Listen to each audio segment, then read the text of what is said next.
lagi dalam acara Persembahan untuk Bunda, Bunda Cerdas, Keluarga Bahagia, hanya di Mata Milenial Indonesia TV, Matanya Indonesia. Bersama saya Putri Andriana yang seperti biasa ya, kurang lebih 30 menit ke depan akan membahas nih soal informasi-informasi yang penting untuk bunda-bunda di rumah. Nah, karena hari ini kita mau bahas soal perbedaan baby blues dan postpartum depression. Itu kayaknya dua hal yang harusnya sih bunda-bunda di rumah tuh udah biasa ya. Udah umum mendengar istilah baby blues atau postpartum depression. Karena kalau misalnya kita lansir dari laman Halodoc, itu biasanya usai persalinan itu kebanyakan ibu, terutama ibu baru ya, itu akan mengalami berbagai gejolak mental. Nah, baby blues dan postpartum depression ini merupakan dua kondisi yang sering dialami oleh bunda-bunda baru nih, yang baru saja melakukan persalinan. Dan kalau misalnya kita kutip dari pijarpsikologi.org, baby blues itu biasanya dialami hingga 80% wanita hamil dan melahirkan.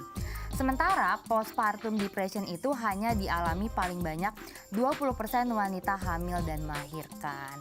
Dan kita hari ini mau bahas lebih lanjut ya, baby blues dan postpartum depression itu apa. Tapi nggak mungkin aku sendirian karena aku bukan ahlinya, apalagi aku juga belum punya anak gitu. Jadi aku nggak tahu pengalamannya. Makanya hari ini kita sudah mengundang ada Mbak Tiara di sini ya. Selaku ini merupakan psikolog anak dan remaja dari Pion Clinician, betul ya? Iya, betul sekali. Jadi Mbak Tiara ini nama panjangnya Ayunda Sabriani Tiara. Supaya kita lebih akrab, kita manggilnya tuh Mbak Tiara aja ya. Iya. Dan terima kasih banget loh Mbak sudah meluangkan waktunya. Mungkin ini bukan yang pertama kali ya ke Mata TV. Iya betul, untuk persembahan untuk Bunda sudah pernah sebelumnya. Udah beberapa kali. Nah, sebelum kita ngobrol lebih lanjut, Mbak Tiara ini kesibukannya apa sih di Pion Clinician itu? Oke, saat ini saya berpraktek sebagai psikolog klinis anak dan remaja di Pion Clinician itu menangani berbagai kasus terkait dengan perkembangan anak, kemudian juga gangguan belajar dan juga parenting gitu terhadap orang tua. Salah satunya parenting ya. Betul. Dan berkaitan juga dengan topik kita hari ini baby blues dan postpartum depression juga ya. Betul sekali. Nah, aku langsung aja nih mau nanya. Jadi sebenarnya Mbak Tiara, baby blues dan postpartum depression tuh apa sih? Dan itu tuh adalah dua hal yang sama atau beda atau berkaitan gitu? Oke, jadi sebenarnya kurang lebih sama sih seperti yang tadi sudah disampaikan sama Mbak Putri di awal, bahwa baby blues dan postpartum depression ini merupakan suatu kondisi psikis biasanya berupa gejolak mental gitu yang dialami oleh para ibu baru pada saat pasca melahirkan gitu. Nah, biasanya nih umumnya itu ditunjukkan dengan gejolak emosi gitu, misalnya marah dan sedih yang berlebihan gitu, yang mungkin beda lah dari biasanya gitu.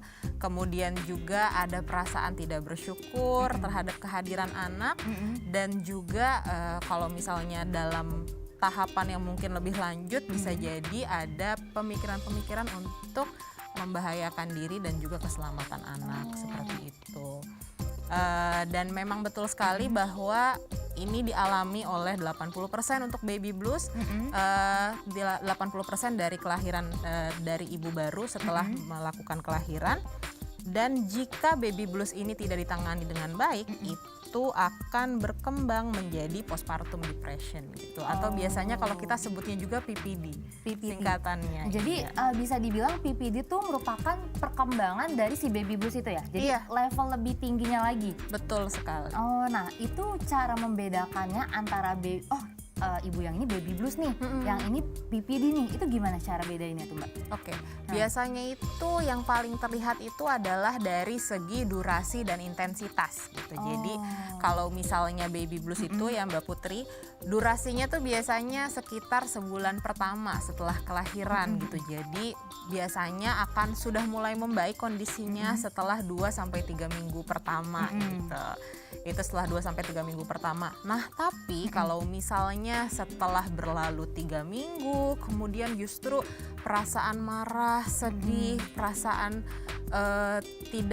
tidak senang gitu dengan, dan bahkan mungkin marah gitu dengan kehadiran anak itu terus berlangsung, dan dengan intensitas yang justru semakin lebih tinggi, jadi semakin setiap hari, setiap waktu, itu mungkin saja sudah berkembang menjadi itu dia tadi, postpartum depression tadi. Oh, nah mungkin bunda di rumah juga mesti memperhatikan nih, kira-kira kayaknya tadi emosional ya, dari emosional atau gejolak hatinya tuh makin lama, kok kayaknya 2-3 minggu nih nggak reda, itu bisa jadi itu udah masuk tanda-tanda PPD ya. Iya. Oh, dan aku juga mau nanya, itu sebenarnya apa sih yang menyebabkan baby blues dan PPD itu Mbak? Apa memang itu adalah hal yang umum ya, secara mental itu terjadi sama ibu-ibu baru, atau memang ada secara medisnya, ada alasan secara medisnya kalau ibu-ibu yang baru melahirkan tuh akan mengalami baby blues tersebut?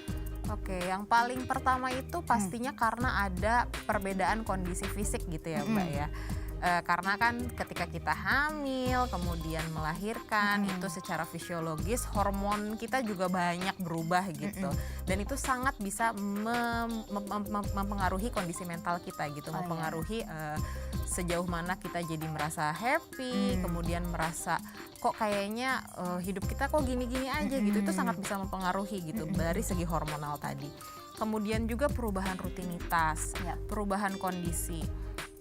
Kalau misalnya gitu ya, untuk ibu-ibu baru misalnya tidurnya biasanya bisa 6-8 jam gitu dalam sehari gitu, apalagi kan mendekati akhir-akhir kehamilan tuh biasanya udah lebih banyak diperhatikan gitu sama keluarga terdekat juga untuk istirahat dan sebagainya gitu.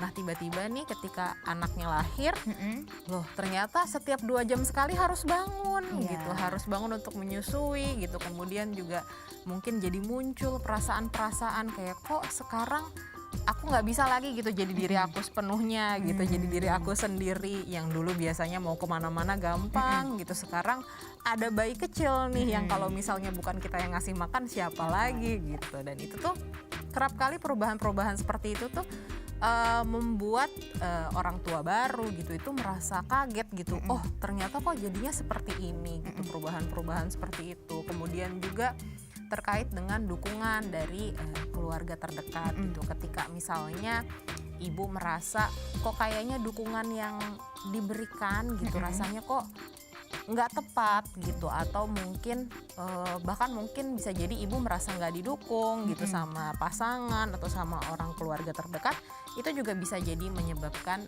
baby blues tadi gitu. Jadi ada pengaruh, kalau misalnya kita ngomong dari segi medisnya tuh ada pengaruh hormon ya, dari segi hormonal akhirnya mempengaruhi emosinya ya kan, mempengaruhi perasaan si ibunya karena dia merasa pastinya ada perubahan yang mulai dari fisik, aktivitas. Nah berarti aku jadi penasaran nih, zaman sekarang itu kan banyak kita bilangnya working mom ya, atau mama-mama muda, mama-mama baru tuh yang masih kerja. Apalagi kalau misalnya cutinya tuh cuman dapat 2 atau 3 bulan terus dia harus kerja lagi, itu kan pasti akan lebih capek. Itu kemungkinan untuk baby blues atau PPD itu lebih besar pasti ya Mbak ya? Sebenarnya sih kalau berdasarkan hasil penelitian Ya. tidak ada perbedaan signifikan gitu antara working mom dengan stay at home mom gitu, dengan antara ibu bekerja dengan ibu yang stay di rumah dalam terkait dengan baby blues dan postpartum depression itu, PPD itu. Mungkin yang berbeda itu dari segi bentuk dan risikonya gitu. Mungkin kalau misalnya untuk stay at home mom kan ibu-ibu yang stay di rumah gitu, mungkin jadinya risikonya tuh lebih ke hubungan dengan suami, kemudian juga terkait dengan merasa nggak berarti seperti itu, merasa kalau kok dia dulu aktif berkegiatan di luar, sekarang aku kok jadi cuman terperangkap berdua gitu di rumah gitu bersama dengan anak gitu. Sedangkan kalau untuk para ibu-ibu bekerja, sumber stresnya itu lebih ke perasaan bersalah gitu karena harus bekerja dan merasa tidak bisa menyediakan waktu seutuhnya untuk anak seperti itu. Jadi mungkin resiko baby blues dan PPD-nya sama, tapi bentuk yang ada perbedaannya di situ, bentuk perasaan bersalahnya dan bentuk resikonya kemudian jadinya ada di mana. Nah, ngomongin soal baby blues dan PPD, berarti bisa kita bilang ini adalah hal yang lumrah terjadi ya, terutama bagi bunda-bunda baru atau ibu-ibu baru yang melahirkan. Duh, aku makin penasaran, mau ngobrolin lagi, mau nanya-nanya lagi nih sama Mbak Tiara soal baby blues dan soal PPD tadi ya, kita singkatnya. Tapi nggak di segmen ini Mbak Tiara, kita istirahat dulu sebentar ya. Boleh. Kita akan balik lagi dan makanya buat para bunda-bunda jangan kemana-mana, terus pantengin aku dan Mbak Tiara di Persembahan untuk Bunda, Bunda Cerdas Keluarga Bahagia.